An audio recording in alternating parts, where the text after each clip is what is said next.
8장 16절에서 33절 말씀까지 우리가 보겠습니다. 먼저 16절에서 21절 말씀까지 우리 한 목소리로 한번 읽겠습니다. 21절까지 같이 읽겠습니다.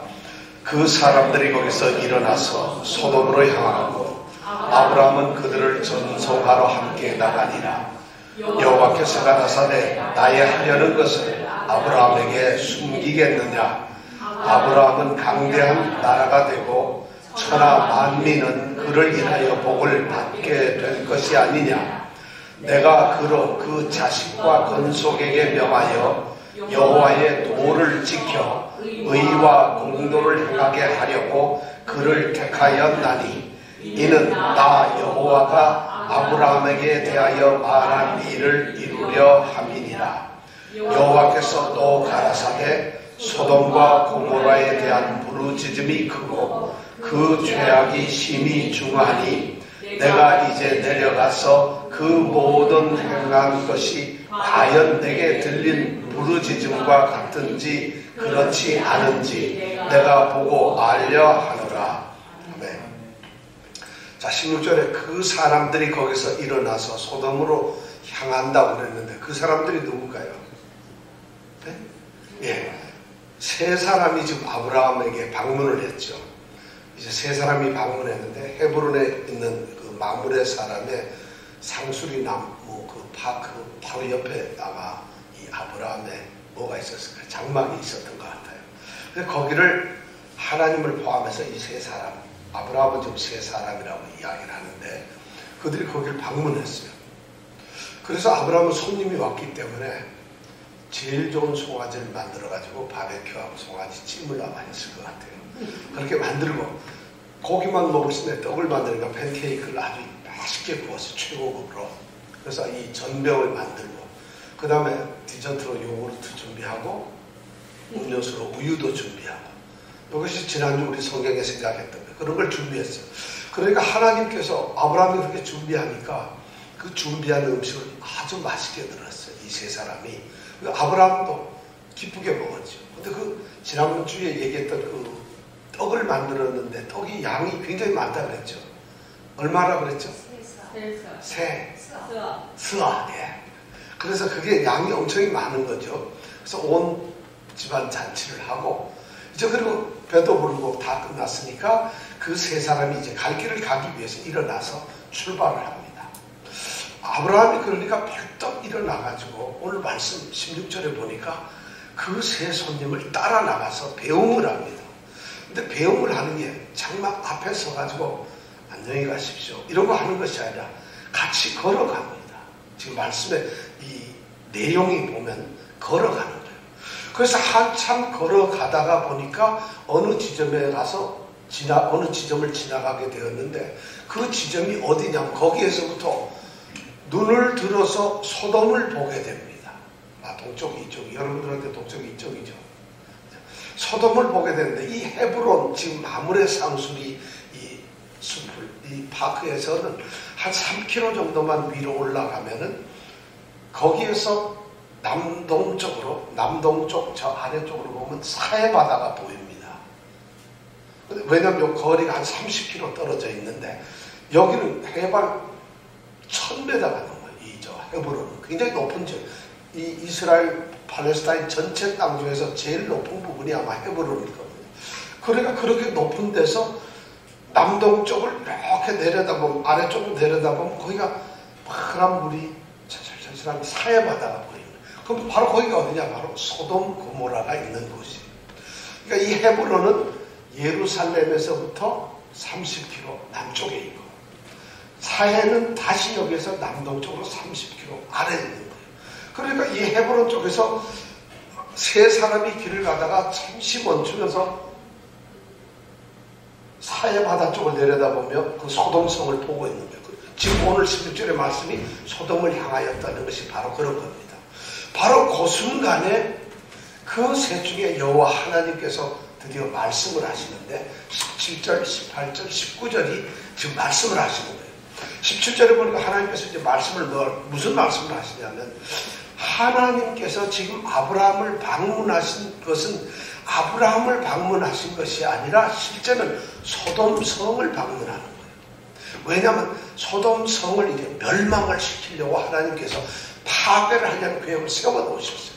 그래서 그 파괴하기, 멸망을 시키기 위해서 소돔성을 지금 가시는 길에 아브라함이 붙잡아서 지금 식사를 잘하고 가는 거예요. 그러니까 하나님이 이 17절에 보니까 아브라함에 대해서 갑자기 생각을 하신 거예요. 17절에 보면 이렇게 돼 있죠. 아브라함은 강대한 여호와께서 할 때 나야 하려는 것을 아브라함에게 숨길 필요가 있느냐는 거예요.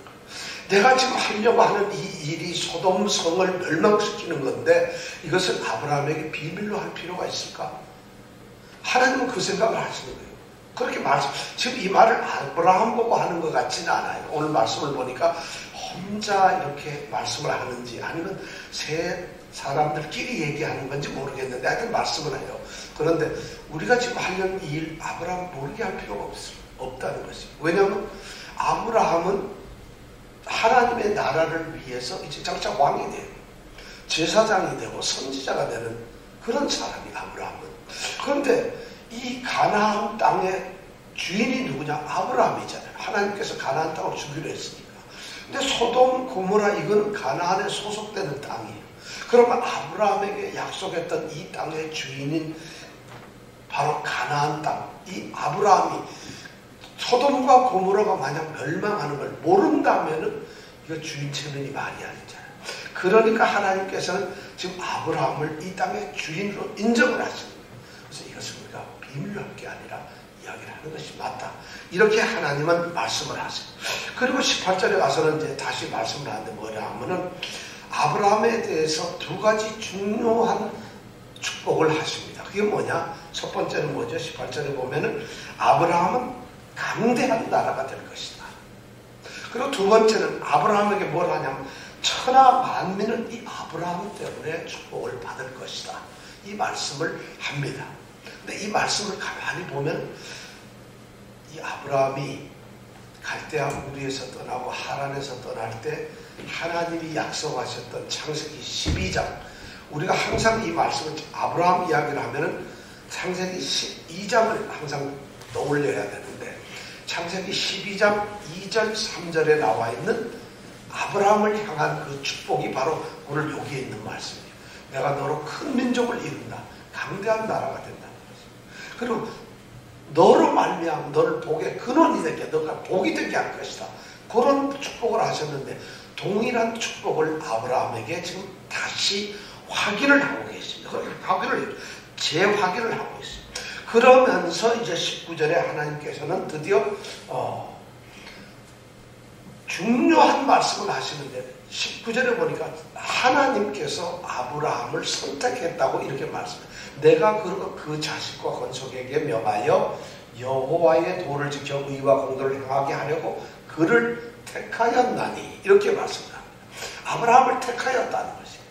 그런데 우리 성경은 이렇게 택하였다고 기록이 되어 있지만 본래 창세기에 있는 이 원문에 보면은 택하였다가 아니라 그러기 위해서 내가 그를 알았다. 택하였다가 아니라 알고 있다.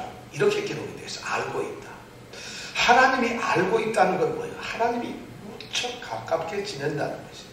하나님이 누구를 나는 그걸 안다 이렇게 말씀을 하면은 그거는 하나님이 그 사람 대략 알고 있다 이런 뜻이 아니라 하나님 자신만큼 그를 그만큼 잘 안다는 거예요.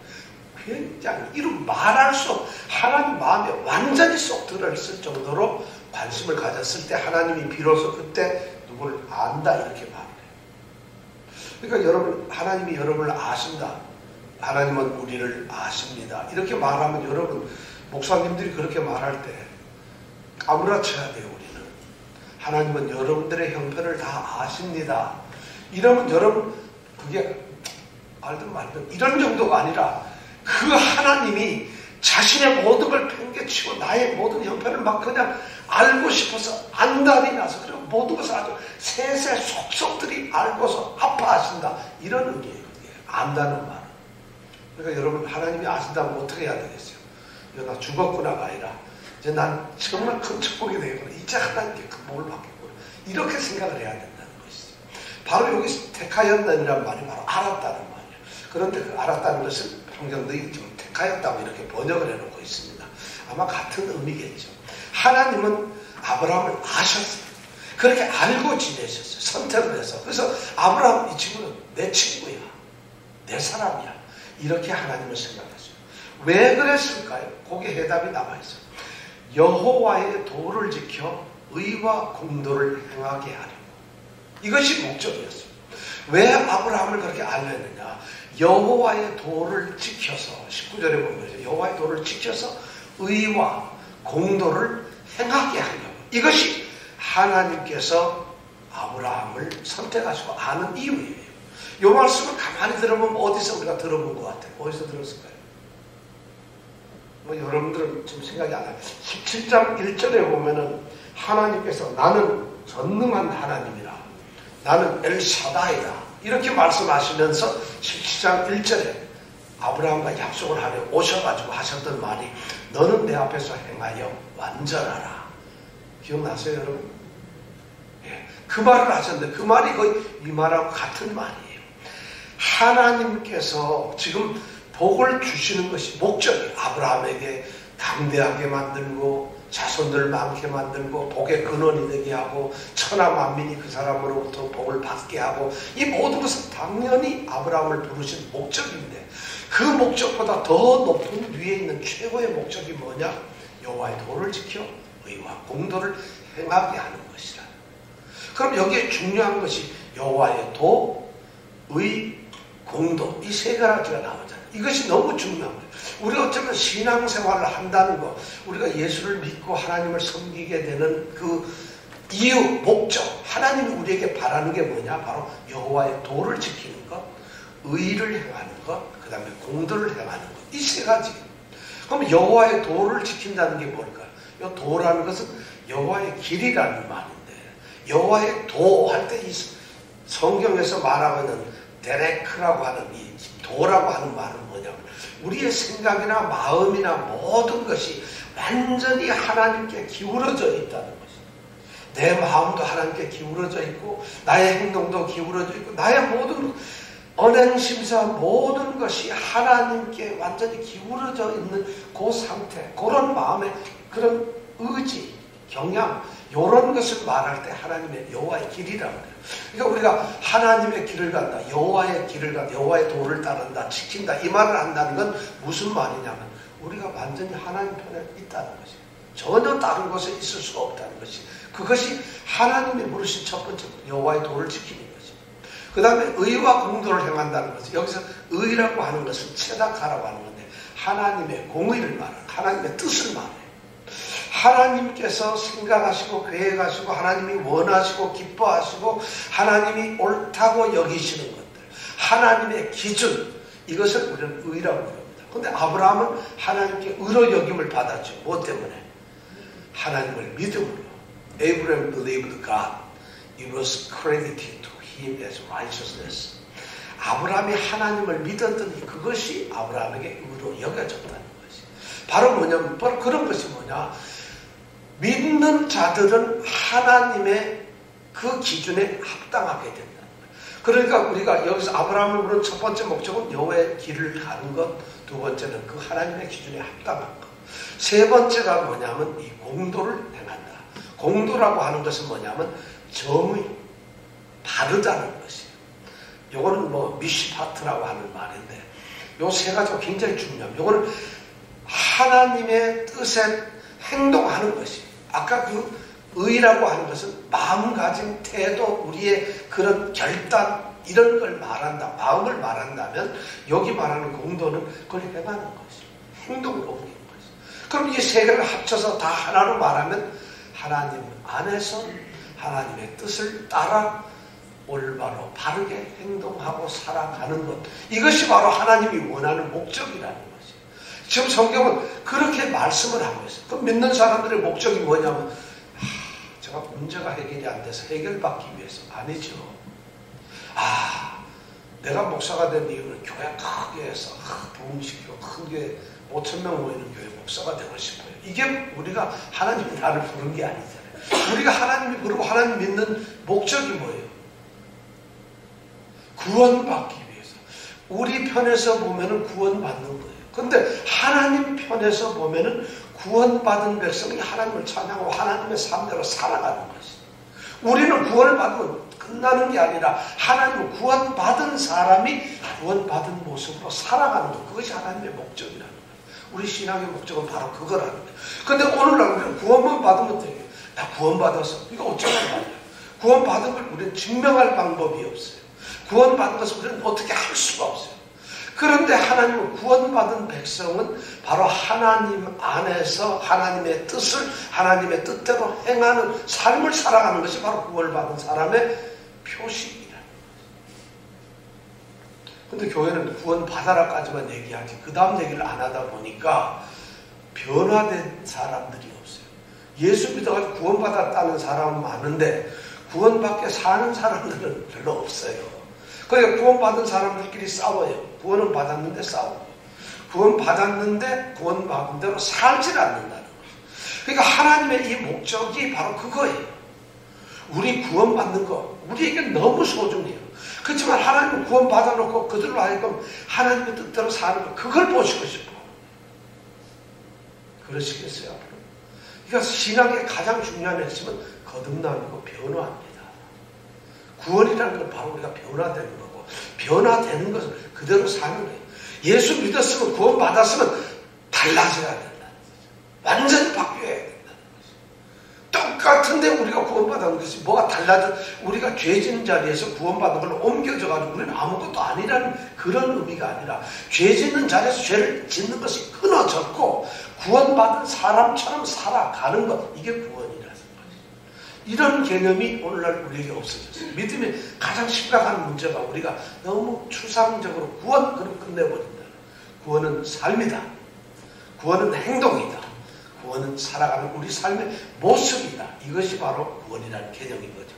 하나님이 바로 그걸 위해서 아브라함을 택하셨다. 아브라함을 아는 이유가 바로 그것 때문에 안다는 것이에요. 그러니까 올바른 생각을 하는 사람은 반드시 바른 결정을 할 것이고, 바른 결정을 하고 살아가는 사람은 하나님 안에서 옳은 일을 할 수밖에 없다는 것이죠.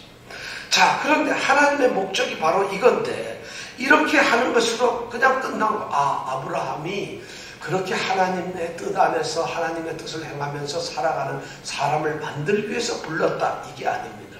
하나님은 거기에서 아브라함에게 더 큰 것을 요구하고 계세요. 또 다른 것을 요구해요. 그 말씀 안에 보면 이렇게 돼서, 하나님이 아브라함을 선택하신 목적은 당연히 하나님이 부르신 그 아브라함이 그렇게 살아야 되고 그런 모습으로 달라져야 되지만, 문제는 그 다음 말이죠. 그 자식과 그 권속에게 명하여 여호와의 도를 지켜 공의와 공도를 행하게 하려고 한다.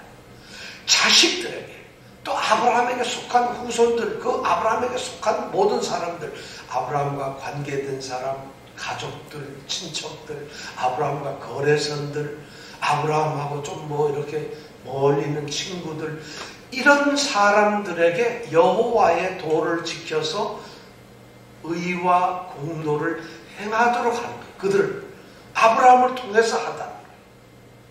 그러니까 아브라함에게 속해 있는 아브라함의 자손들, 자식들이죠.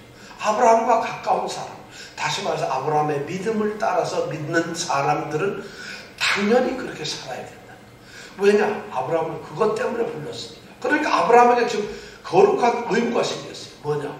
자기 자신이 그렇게 하나님 앞에 세워지는 삶을 살아야 되지만, 또한 자기는 자기 자식들이나 자기에게 속한 사람들에게 그런 삶을 가르쳐야 된다. 그 말씀대로 살아갈 것을 가르쳐야 된다. 그렇게 했을 때에 그들이 가르침을 받고 그런 삶을 자손 대대에 살 때, 그렇게 된다면은 하나님이 약속한 게 뭐예요? 아브라함에게 약속했던 그 약속들이 그 자손들에게 이루어진다. 19절 마지막에 그거예요. 이는 나 여호와가 아브라함에게 대하여 말한 일을 이루려 함이니라. 아브라함이 자식들, 후손들에게 가르쳐서 그렇게 잘 되면은, 그래서 그들이 잘 가르친 대로 여호와의 도를 지켜서 의와 공도를 행한 때에 하나님께서 아브라함하고 약속했던 그 약속을 후손들에게까지 연결시키고 완성시켰다. 그럼 우리가 아브라함에게 주신 축복을 받으려면 우리는 어떻게 해야 될까요? 우리는 아브라함의 자손들의 후손이니까 어떻게 해야 됩니까? 여호와의 도를 지켜 의와 공도를 행해야 된다는 거죠. 믿음의 삶으로서 그렇게 살아가야 된다. 이것이 하나님께서 지금 혼잣말인지 아니면 뭔지 아브라함 들으라고 하는 것 같아요. 야, 아브라함 좀 알아야 될 거 아니야. 아브라함에게 직접 말하는 때 아브라함에게 뭐라고 이렇게 얘기를 한다면 이런 말 표현이 좀 안 되잖아요. 그러니까 아브라함이 들으라고 하면 하나님께서 좀 크게 뭔가 말씀을 하시는 것 같아요. 우리가 하는 일 아브라함이 알아야 되지 않겠어? 근데 아브라함이 누구야? 큰 나라, 큰 강한 백성이 되어야 돼. 강한 나라가 되어야 되고 천하 만민에게 복을 전하는 복의 근원이 되어야 되잖아. 그런데 바로 우리가 왜 아브라함을 택했냐? 아브라함을 택한 것은 그 사람으로 하여금 우리 길을 따라서 의와 공도를 지키게 하려는 거예요. 그리고 자녀들에게 가르치게 하는 거예요. 그 자녀들이 그렇게 살면 우리가 아브라함에게 약속했던 걸 주려고 하는 거 그거 아니겠어? 하고 하나님이 지금 말씀을 하는 거예요.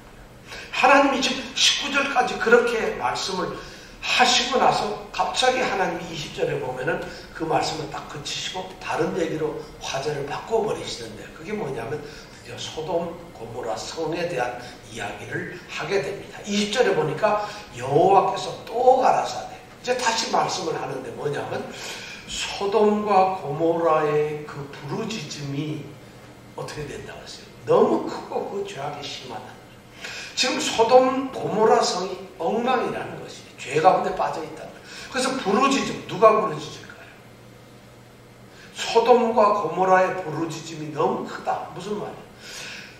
악한 자들, 패역한 자들, 하나님의 뜻을 따르지 않는 그런 자들이 선한 자들 또는 사람들끼리 서로 부딪혀가지고 악한 자들이 충돌되고 서로 짓밟고 막 이렇게 해서 너무 살기가 힘들어지니까 막 고통스러워서 부르짖는 것이 하나님께 들렸는데 그게 너무 크다.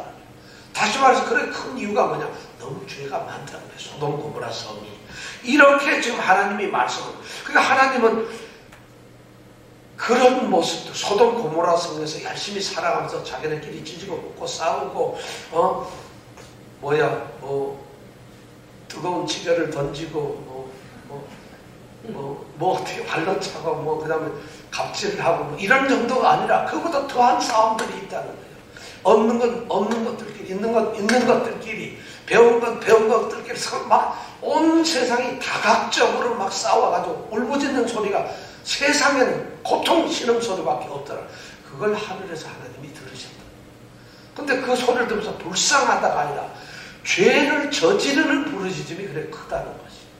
그러니까 하나님이 이거 소돔 고모라 쓸어버려야 되겠구나. 그래서 하나님이 내려오신 거예요. 그래서 21절은 그래서 하나님께서는 그들이 행하는 짓거리들과 그리고 소리 질러서 막 들리는 부르짖음과 이게 서로 일치가 되는지 소리만 들렸는데 가보니까 아닐 수도 있잖아. 그러니까 그들이 하는 짓과 21절에 보면 그렇게 돼 있죠. 내가 이제 내려가서 그 모든 행한 것이 과연 내게 들린 부르짖음과 같은 것인지 다른 것인지 소리만 들을지 가보니까 아무것도 아니더라.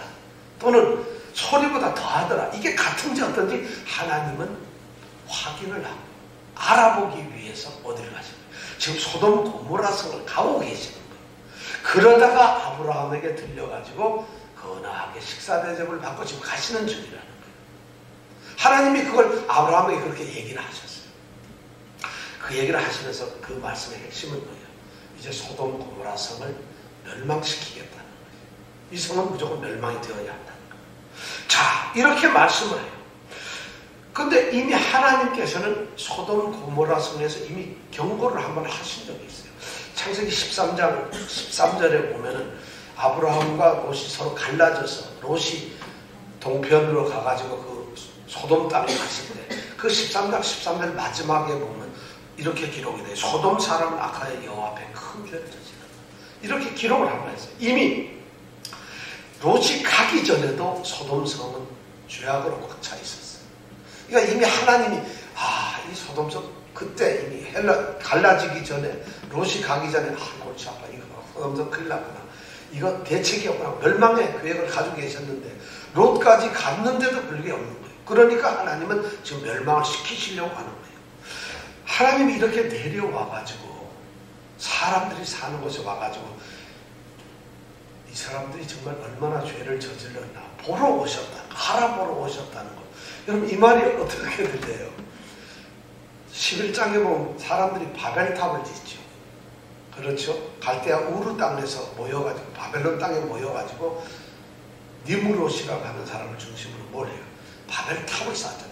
그때도 하나님께서 보면 11장에 보면 하나님께서 사람들이 그 탑을 쌓는 걸 보시고자 해서 내려왔다 이렇게 기록이 되어 있어요. 근데 똑같이 하나님은 오늘 여기에도 보니까 소돔 땅이 너무 죄를 저지르니까 그 죄를 알아보기 위해서 내려오셨다. 하나님이 몰라서 내려오실까요? 다 아시겠죠. 그런데 성경은 알아보려고 내려왔다. 하나님 마치 그러니까 확인해 보려고 그것도 아니에요. 하나님이 다 아신 걸 왜 확인을 하겠어요.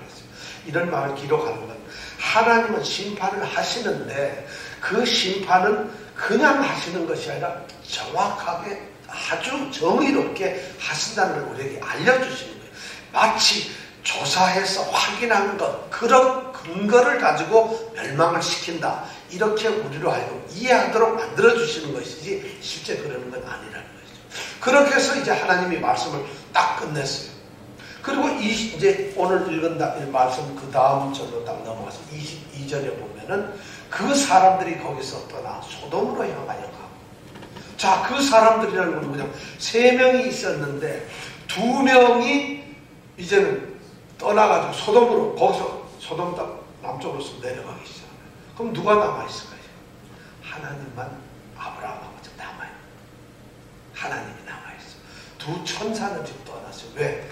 알아보고 멸망을 시키려고, 파멸시켜서 소돔 고모라 성을 이 땅에서 없애버리려고 지금 가시는 거예요. 근데 하나님이 거기 계시는데, 자, 아브라함이 이 순간 다급해지고 아주 그만 정말 급해졌어요. 소돔 성에는 자기 조카 롯이 그리고 그 가족들이 살고 있어요. 그리고 소돔 성은 자신에게 주신, 하나님이 주신 약속, 그리고 거기에는 백성들도 있어요. 사람들이 많아요. 그러니까 이 아브라함은 굉장히 다급해졌어요. 자기는 천하 만민에게 복을 끼쳐야 될 사람이고 자기를 통해서 모든 사람이 복을 받아야 되는데 지금 하나님이 하시는 걸 보면은 소돔에 있는 사람들은 무조건 멸망하게 돼 있어요. 그 사람들을 살려야 되겠다는 갑자기 뜨거운 마음이 생기기 시작합니다. 그래서 23절에 22절에 보니까 그 사람들이 그렇게 떠나가니까 아브라함은 여호와 앞에 그대로 좀 서 있어요. 그 둘이 좀 서 있는 거예요. 그런데 이대로 있어서는 안 되겠으니까 23절에 가보니까 가까이 뭐라고 되어 있어요? 나아간다. 가까이 나아간다. 하나님 앞으로 가까이 나아가세요.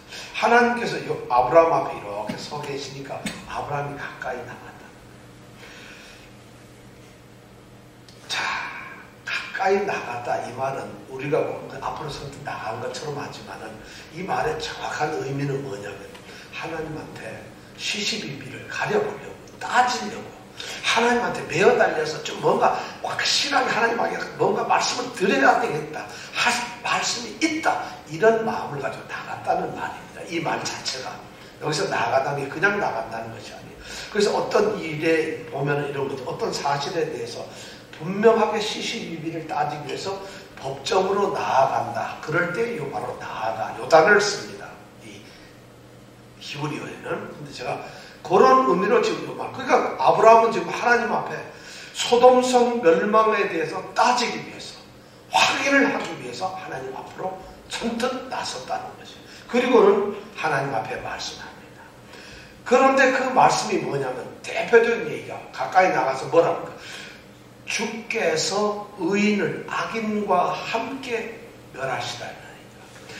하나님, 의인을 악한 사람, 악인들과 함께 다 멸망을 시킬 겁니까? 하고 묻는 것이에요. 의인은 누구예요? 하나님의 뜻에 따라서 여호와의 도를 지켜서 그 다음에 의와 공도를 행하는 사람들, 의인이잖아요. 악인은 누구예요? 약속도 없고 언약의 백성도 아니고 아무것도 지키지 않고 하나님의 말씀 안 지킨 악한 사람. 어떻게 의인과 악인을 똑같이 죽일 수가 있겠느냐. 이것이 아브라함에게 지금 하나님에게 따지는 하나님 대표적인 명분이에요. 하나님께서는 오늘 우리가 말씀한 이 18장 1절에서부터 15절까지 아브라함을 찾아서 식사를 하시고 기분 좋으셨을 때 하나님이 아브라함에게 축복하죠. 사라에게 아들이 있을 것이다. 내년 이맘때. 그러니까 사라가 장막 뒤에 문에 있다가 어떻게 했어요? 울었어요? 웃었어요. 그러니까 하나님께서 되게 기분 나쁘셨어요. 여호와께 능치 못할 일이 있겠느냐, 이 말씀을 하셨어요. 14절에 보면 분명하게 하나님께서 사라가 그렇게 웃고 하는 걸 보고 하나님이 아주 구체적으로 약속을 하죠. 아브라함에게 사라를 통해서, 사라의 몸을 통해서 내년 이때에 아들을 낳는다, 이렇게 딱 아주 구체적인 약속을 했는데 사라가 웃으니까 하나님께서 하시는 말씀은 여호와께 능치 못할 일이 있겠느냐. 이것은 하나님이 아브라함에게, 사라에게 말씀을 하시는 자기의 어떤 그 대표적인 표현이에요. 내가 못할 일이 어딨냐. 근데 여기서는 거꾸로 지금 아브라함이 하나님께 대드는 표어가 뭐냐면 주께서는 의인하고 악인을 같이 죽게 만들 겁니까? 이 말이에요. 자, 그러니까 하나님께서 그 말씀을 딱 들었을 때 어떻게 했어요? 아, 이놈 봐라. 의인과 악인을 함께 죽여? 내 마음이지. 이랬으면 좋겠는데 하나님은 그러시지 않았단 말이에요. 그러면서 24절에 보면은, 자, 아브라함이 지금 하나님께, 하나님, 주께서 의인과 악인을 함께 멸하시지 않는 것이죠 하고 이제 다짐을 받고 난 다음에 이야기를 하기 시작합니다. 지금 이 아브라함은 굉장히 믿음이 좋은 거예요. 하나님은 결단코 의인과 악인을 함께 죽이지 않는다. 그리고 하나님은 의인 때문에 악인이 있는 사회지만, 그 나라지만, 그 성이지만 하나님은 멸망 안 할 수 있다는 것이죠. 그리고 우리가 간구하면은 하나님은 그 성을 결단코 멸망 안 시킬 거라는 이런 믿음을 가지고 있어요, 이 아브라함이. 그래서 담대하게 나아간 것이고, 그리고 기도를, 말씀을 하는 거예요. 중보를 하는 것이죠. 자, 24절에 보면 한번 같이 읽어볼까요? 24절, 5절 한번 같이 읽어볼까요? 시작. 그 성 중에 의인 50이 있을지라도 주께서 그것을 멸하시고 그 50 의인을 위하여 용서치 아니하리이까. 주께서 이같이 하사 의인을 악인과 함께 죽이심은 불가하오며 의인과 악인을 균등히 하심도 불가하나이다. 세상을 심판하시는 이가 공의를 행하실 것이 아니니이까. 야, 아브라함이 드디어 하나님께 딱 붙어서 대단하게 얘기를 합니다. 하나님한테 제시하는 첫 번째 조건이 뭐냐면, 하나님, 소돔 고모라 이 일대에 의인이, 하나님 의인이 50명이 있다면 그 성을 어떻게 멸망시킬 수 있습니까? 그 안에 만약 의로운 의인이 50명 있다고 멸망시킬 수 있습니까? 하면서 내세우는 조건이 한 세 가지. 어떻게 의인과 악인을 같이 멸망시킬 수 있느냐? 1번이 그거예요. 의인하고 악인을 똑같이 죽여버린다면 뭐 의인 될 필요가 뭐가 있느냐. 두 번째는 의인과 악인을 어떻게 똑같이 취급할 수 있느냐. 의인은 뭔가 달라야 될 거 아니고 악인은 뭔가 달라야 된다. 왜 똑같이 취급을 하려고 하느냐. 의인은 달라야 된다. 그 다음에 세 번째 하는 얘기가 아주 이건 더한 거예요. 세상을 심판하시는 이가 공의를 행하실 것이 아니니까. 이 말은 무슨 말이에요? 아니, 세상을 심판하시는 분이라면 정의롭게 심판을 해야 되는 것이지, 그런 심판하는 법이 어디 있습니까? 야, 이 아브라함이 하나님께 이렇게 따지면서 정말 조목조목 이럴 때 하나님이 어떻게 하죠? 하나님이 딱 들어보면은 아브라함한테 꼼짝도 못해요. 어떻게 할 수가 없어요. 자, 보세요. 의인하고 악인을 똑같이 죽여? 그럼 하나님이 말씀이 전부 거짓말이돼요. 의인하고 악인 똑같을 바에는 뭐하러 의인을 선택하셨어요? 하나님의 약속은 다 거짓이 되어버려요. 그러니까 그건 안 되죠. 의인하고 악인을 똑같이 취급한다. 그건 더 안 되는 거예요. 택하신 백성에게는 언약도 하고 별걸 다 했는데 악한 사람에게도 똑같이 그런 대접을 할 수는 없는 거 아니에요. 거다가 뭐예요? 하나님께서 세상을 심판한다면 심판하는 멋대로 하시는 거 아니에요. 그러면 약속은 뭐고 하나님의 뜻은 뭐냐? 하나님 말하는 그 도와 공의라는 게 뭐냐는 것이죠. 그러니 하나님 심판하시려면 똑바로 정의로 하세요. 이렇게 딱 말하니까 하나님 어떻게 하겠어요? 아마 우리가 사장이고 오나 집안, 뭐 C 집안 같으면 말이만 하고 대박 던졌을 거예요. 그리고 때려버리고 바로 내려놓고 나가 죽어 뭐 이런 소리를 했을 거라고. 그런데 하나님은 그러시질 않는다는 거예요. 왜냐하면 하나님은 오너가 아니시니까. 하나님은 소유하신 분이 아니라 창조하신 분이야. 그러니까 그것을 다 들어주시는 거예요. 오늘 여기 말씀 하나님은 그러니까 26절에 보니까 하나님이 50일 있으면 어떻겠어요? 하고 아브라함이 하나님께 물으니까 하나님이 뭐라고 대답하셨느냐? 26절 한번 같이 읽어볼까요? 시작.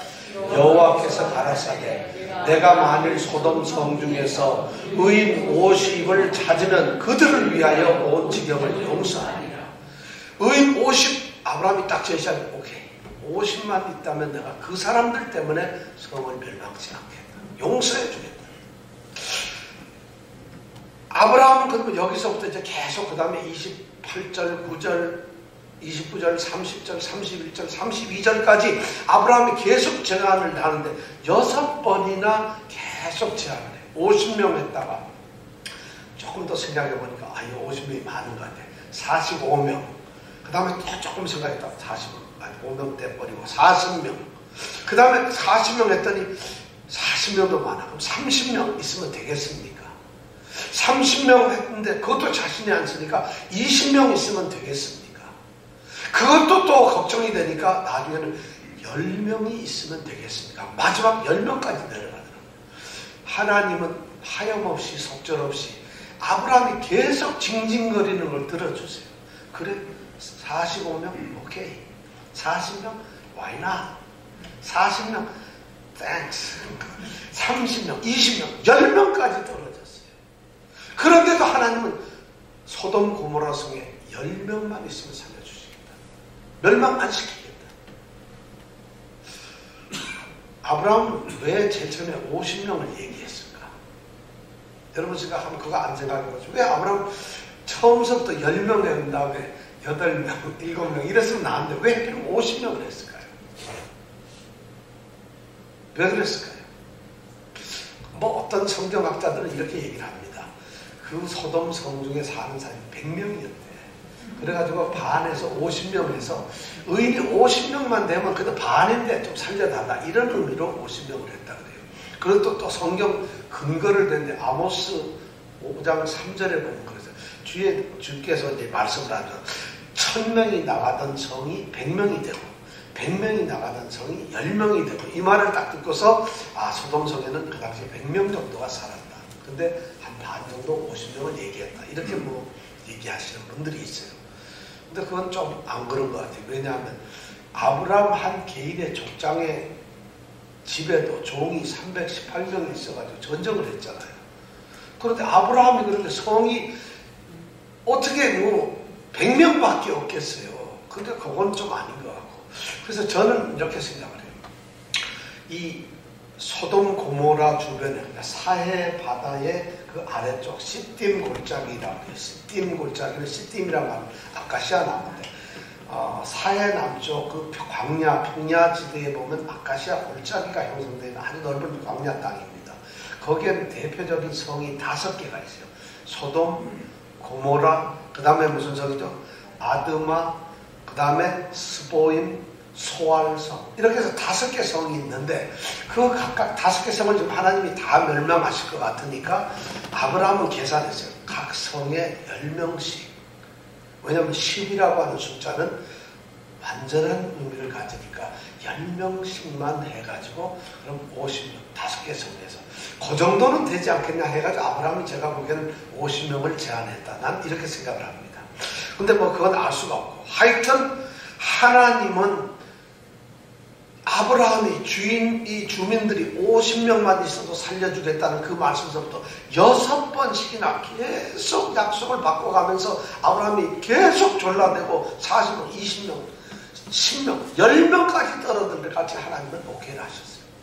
근데 결국에 10명에서 끝났어요.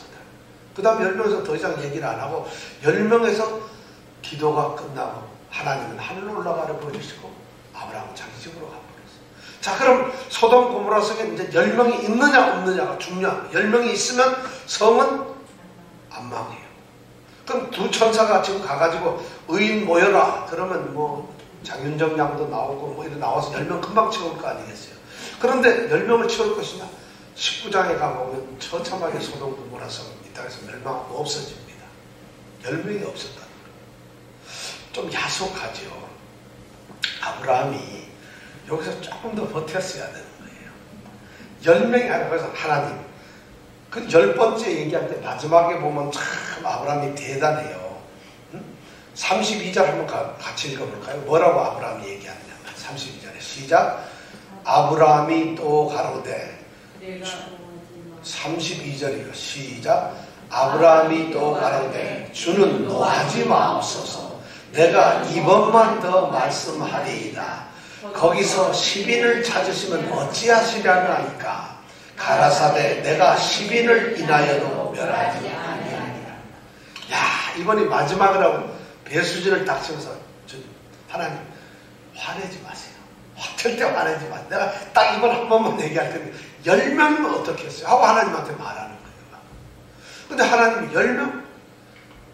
아브라함은 아마 굉장히 조마조마했어요. 50명에서 6번째 바꿔가지고 10명이 됐으니까 하나님이 안 들으실 거라고 생각해요. 근데 하나님은 한마디 대꾸도 반대로 없으시죠. 10명만 있습니다. 멸하지 않겠다. 왜 아브라함이 이번만이 아니고 하나님 그냥 노하지 마세요. 그 앞에처럼 그냥 노하지 마세요. 이런 것만 얘기했으면 할 텐데 만약 아브라함이 좋게 얘기해서 5명. 그래서 하나님 우리는 한 명만 있어도 한 명 때문에 어떻게 살려야 돼? 우리 한 명을 죽일 수 있습니까? 이렇게 해야 되는 거 아니냐는 것이죠. 근데 여기서 10명에서 끝냈어요. 왜 10명에서 끝냈을까? 네, 완전한 수국도 하지만 이스라엘에는 이 한 공동체를 구성하려면 그 공동체 기본 단위가 10명이에요. 그러니까 의인의 공동체가 10명은 돼야지 공동체를 멸망시키지 않는다. 근데 10명 그 이상 내려가면 이제 공동체가 안 돼버려요. 그러니까 교회도 9명만 있으면 교회 공동체가 안 된다는 거예요. 이 이스라엘 법에 따르면 10명 이상이라야지 공동체가 된다는 것이죠. 그러니까 10명까지밖에 못했다는 거예요. 이렇게 해석을 하는 분도 있고 또 어떤 사람은 그렇게 생각 안 하고 아브라함이 롯의 집안을 자기 조카 집안을 딱 생각해보니까 10명이 늘어야 돼요. 그래서 그것만이라도 어떻게 10명이면 되겠구나 해서 그 생각을 했다는 거예요. 물론 롯의 가정이 10명인지 어떤지 모르겠는데 19장에 가보면 19장 12절에 가보면 이런 말이 있어요. 너에게 속한 사람들 아들, 사위, 딸들 뭐 이런 좀 데리고 나가라 이런 말을 하는 게 있어요. 그러면 거기에 보면은 우선 이 롯과 아내 둘이 있잖아요. 그 다음에 거기에 보면 뭐라 하냐면 딱 얘기한 게 아들들 이렇게 얘기를 해요. 아들들도 데려나가라. 그럼 아들 그러면 한 명일 텐데 아들들 그러니까 최소한 2명은 될 거 아니에요. 그럼 4명. 그 다음에 딸과 사위 그러니까 딸하고 사위 6명이잖아요. 그 다음에 결혼하지 아니한 딸이 둘이 있어요.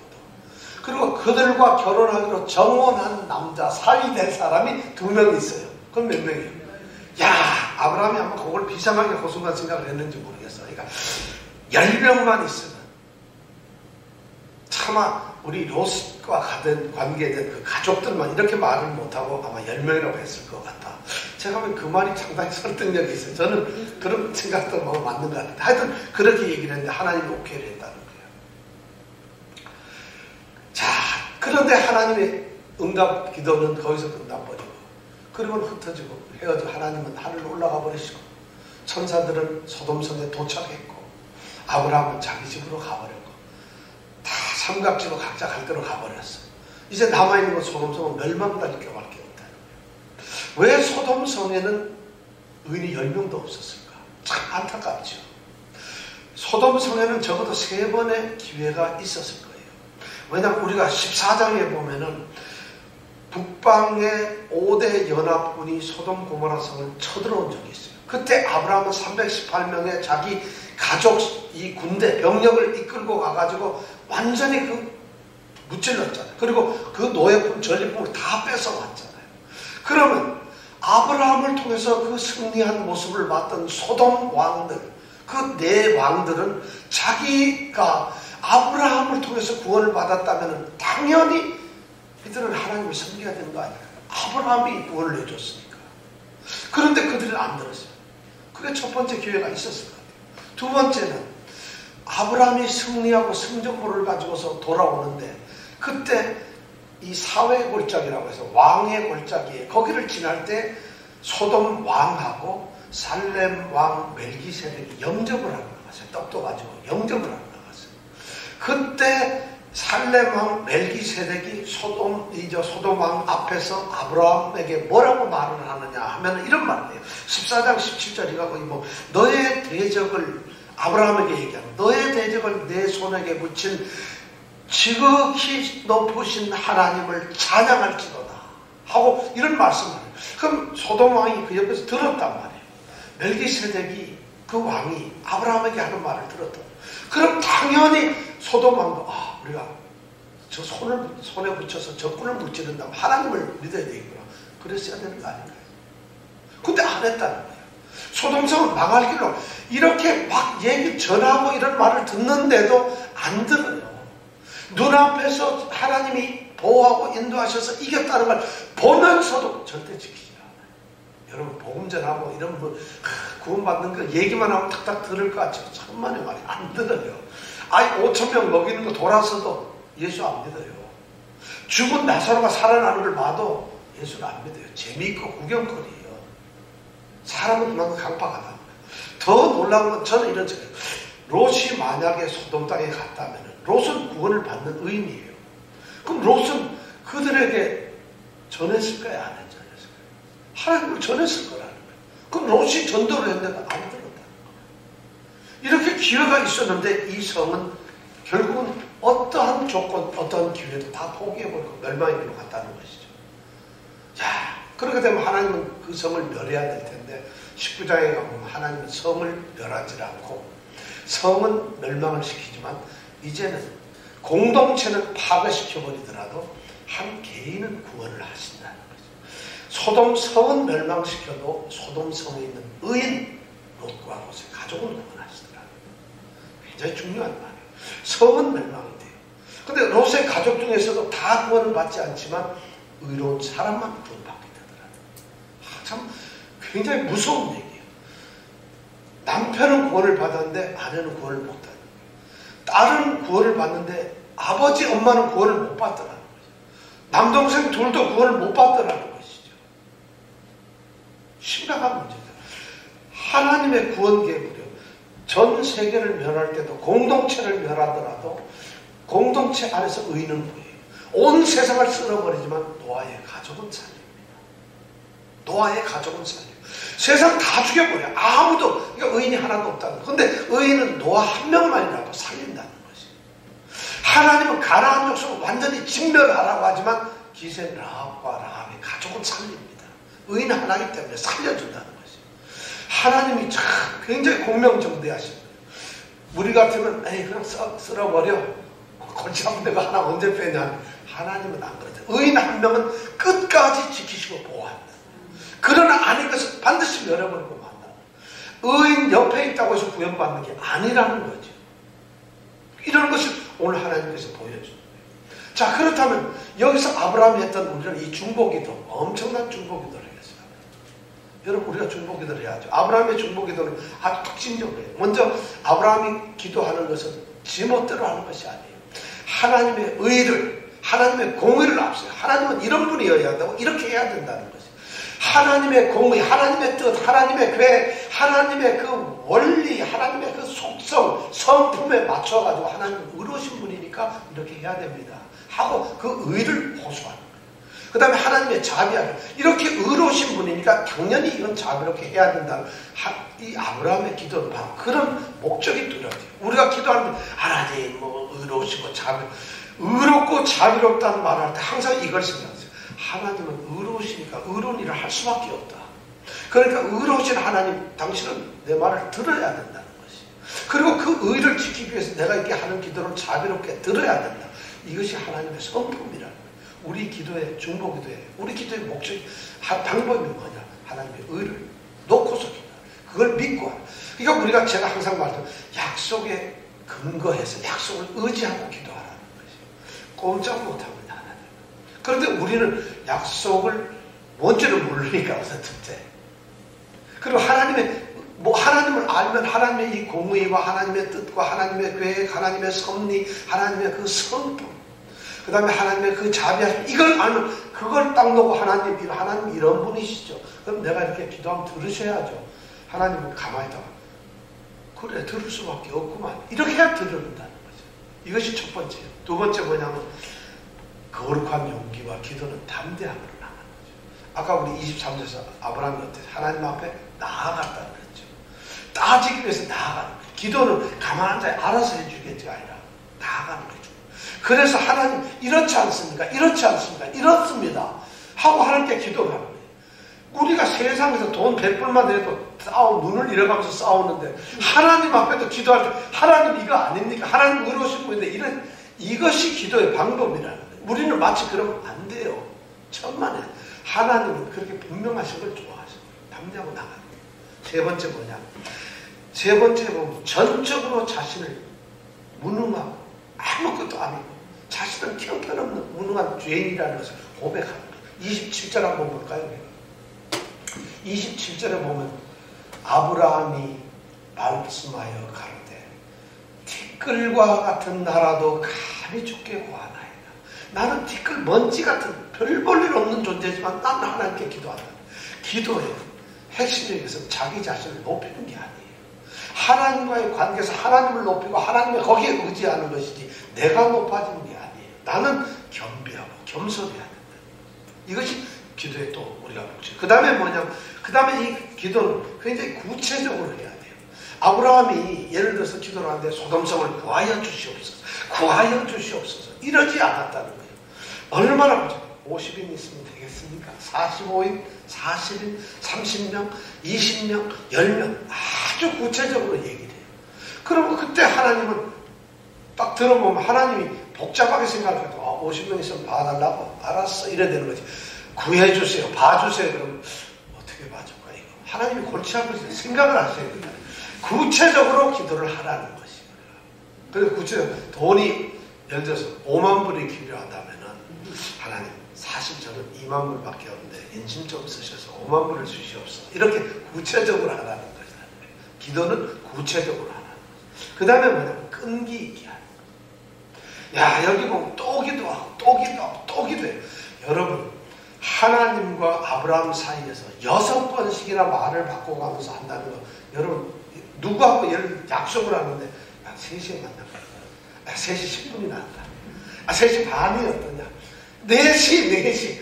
야, 아무래도 4시간. 4시 반. 거기까지, 그래, 뭐 좋아. 4시 반이라고 4시 45분. 5시 반. 6번쯤 나가면 여러분 어떻겠어요? 하나님 아니라 하나님 어디도 안 듣습니다. 근데 아브라함은 그런 모든 것을 무시하고 하나님 앞에 6번씩이나 얘기해요. 이것이 아브라함이 하는 중국의 기도의 방법. 우리가 여러분 그렇게 기도해 보셨어요? 정말 여러분들이 어떤 문제를 놓고 여러분들의 자녀들, 부모, 자신의 문제, 자신의 모든 걸 놓고 이렇게 한번 기도해 보셨나요? 진짜 담대하게, 구체적으로, 아주 끈기 있게 끝까지. 가장 중요한 것은 마지막에 보면 하나님의 뜻에 따라서 하나님의 뜻이 아니면 그 다음에 기도를 멈추는 거예요. 10명까지 하고 나면 그 다음에 기여해서 한 명이면 하는 게 아니라 10명에서 끝내더라고요. 하나님의 뜻대로 구하는 기도는 하나님의 뜻이 아니면 구하지 않는다는 것이죠. 자, 아브라함의 이 중보기도가 이런 것이었다면 여러분 생각은 어때요? 아브라함의 중보기도가 응답을 받았나요? 못 받았나요? 소돔성이 어떻게 됐나요? 그럼 하나님께 응답을 받은 건가요? 롯은 살았기 때문에 응답을 받았다. 롯은 어차피 하나님은 의인이기 때문에 살려줘요. 저는 아브라함은 응답을 받았어요. 6번씩이나 받았어요. 50명이 있으면 하나님 멸망하지 말아주십시오. 광고했을 때 하나님 그래 해주마. 응답 바로 하시잖아요. 그래서 45명은 맡았어요. 응답. 40명 응답. 30명도 응답. 10명이면 어떻겠습니까? 그래 10명이라도 멸망치 않겠다. 하나님은 6번씩이나 응답을 하셨어요. 그런데 우리는 이걸 좀 응답 안 중복이다 해봤자 소용이 없어요. 하나님 안 들으세요. 하나님은 다 들으셨어요. 6번에 걸쳐서 하나님은 끝까지 나오는 응답을 들으셨어요. 그러나 하나님의 뜻은 하나님의 심판은 그대로 된다는 것이에요. 하나님은 반드시 심판하실 일을 심판하세요. 하나님은 하나님의 공의가 흔들리게 되면 그걸 못 참으세요. 그건 참을 수가 없어요. 그러니까 정의로운 심판을 할 수밖에 없어요. 그런데 어떤 심판의 경우, 어떤 경우에 있어서라도 가장 중요한 게 뭐냐? 단 한 명의 의인 하나님은 아끼시고 소중히 여긴다는 거죠. 의인을 소중히 여긴다는 거죠. 우리는 의인 하나 정도 내가 되는 게 무슨 소용이 있을까? 참말이에요. 만약에 나 같은 의인 하나 해가지고 소돔성 이 5개성에 10명만 있었다면 이 땅에서 소돔은 멸망치 않습니다. 의인이 10명이 없는 거예요. 근데 그 의인 한 명이 그렇게 소중하다는 거예요. 여러분 뉴욕을 하나님이 멸망시키려는데 의인 10명 하면 여러분 의인 중에 들어갈 수 있겠어요? 에이 그냥 의인 안에 들어가느니 멸망하는 900만에 들어가서 죽고 말지. 그럼 그겁니까? 아니잖아요. 빌리 그레엄 목사님이 80년대에 그런 말씀을 하셨어요. 설교를 하는데 아주 미국을 향해서 엄청난 얘기를 하셨어요. 80년대 미국 오늘날보다도 절대 나은 거 없었어요. 아주 혼돈스럽고 아주 타락한 그런 미국이었어요. 그때 빌리 그레엄 목사님이 미국을 향해서 그때 설교를 하는데 뭐냐면 이런 말씀. 미국이 너무 타락했으니까 만일 하나님께서 미국을 심판하지 않으신다면 소돔과 고모라 성을 향해서 사과하셔야 합니다. 하나님께서 소돔과 고모라 성에 큰 실수했다는 거예요. 소돔 고모라보다도 절대 낫지 않다는 거예요. 미국 사회가. 그런데 미국을 만약 심판 안 한다면 그거보다 더 나은 소돔 고모라 성 왜 멸망시켰느냐는 거죠. 그만큼 미국이라는 사회가 타락했다는 거예요. 아니 미국뿐만 아니라 온 세상은 이미 타락해 거기까지 가 있다. 하나님이 소돔성, 우리는 마치 지금 소돔성보다 나을 거라고 생각하는데 천만의 말씀이에요. 그런데 하나님은 왜 살려두실까? 우리 때문일까요? 아브라함처럼 간절한 중보 기도를 하는 사람이 있었을까요? 목사님들은 그렇게 얘기하는 분들이 있어요. 중보 기도라는 건 아브라함 정도의 공도를 행하는 사람들이 하는 것이지 그냥 교회에서 대충 기도하자면 소리 지르고 주여 이러는 것이 중보 기도가 아닙니다. 그런데 우리는 정말 이 세대에서 아브라함처럼 중보 기도자가 될 수 있나요? 여러분 정말 이 세대를, 이 가정을, 우리 자녀들, 우리 부모들을 위해서, 우리 모든 주변의 친구들, 사람들을 위해서, 우리 사회 공동체, 우리 교회를 위해서 중보 기도 하십니까? 여러분 아브라함처럼. 혹시 우리가 롯처럼 그 소돔성에서 살아남을 수 있는 의인 같은 사람인가요? 우리가 이 세대? 여러분 그렇게 의인 같은 사람이 될 수 있나요? 이것이 이곳에서 우리에게 들려주는 말씀입니다. 우리가 중보자가 되어야 하고 롯처럼 의인이 되어야 합니다. 그러나 거기에서 끝나는 것이 아닙니다. 실제는 저는 우리의 시각을 롯에게 돌려야 한다. 롯을 보십시오. 만약 롯이 아브라함과 분가를 해서 소돔 땅을 보고 거기를 갔습니다. 그가 소돔에 우거진 풀과 우거진 나무들과 물을 보면서 먹고 살기 좋다고 해서 갔다면 그는 멸망해야 될 거예요. 근데 소돔에 간 그 롯은 그렇지 않았다는 거죠. 만약 롯이 하나님께 택함을 받고 하나님의 도를 지켜서 의와 공도를 행하는 사람이었다면 그는 목숨이 다하도록 복음을 전했어야 된다는 거죠. 그가 10명을 못 채웠기 때문에 멸망하는 거예요. 롯이라고 하는 사람이 자기의 사명을 깨닫지 못했다는 거예요. 롯은 자기만 사는 사람이에요. 저는 롯을 옳다고 생각하지 않습니다. 물론 그 사람은 구원받았지 옳아요. 그러나 하나님께서 지금 이 창세기 18장에서 말씀하고 싶은 것은 아담의 가족에게 이삭을 통해서 창대한 후손을 주시겠다고 약속을 하셨다면 바로 롯과 같은 사람을 이 세상에 남겨두신 이유는 그를 통해서 하나님의 나라가 세워지는 것이에요. 의인들이 불려지고 10명, 20명, 30명, 50명이 채워지는 것이에요. 롯은 그 일에 실패한 사람. 오늘 우리에게 하나님은 동일하게 너는 구원을 받는데 너는 너의 세대를 위해서, 너의 가정을 위해서, 너의 아버지 어머니를 위해서, 너의 동생, 남동생 둘을 위해서 너는 뭘 했니? 너의 친구들을 위해서, 너는 이 사회를 위해서, 너는 너의 직장을 위해서 뭐를 했느냐? 롯에게 아마 하나님은 그걸 물으실 거예요. 그렇다면 우리는 어떻게 해야 될까요? 우리가 기도해야 되지 않겠어요? 오늘 창세기 18장 우리에게 그걸 얘기해 주고 있습니다. 우리 이 시간 함께 기도하기를 바랍니다.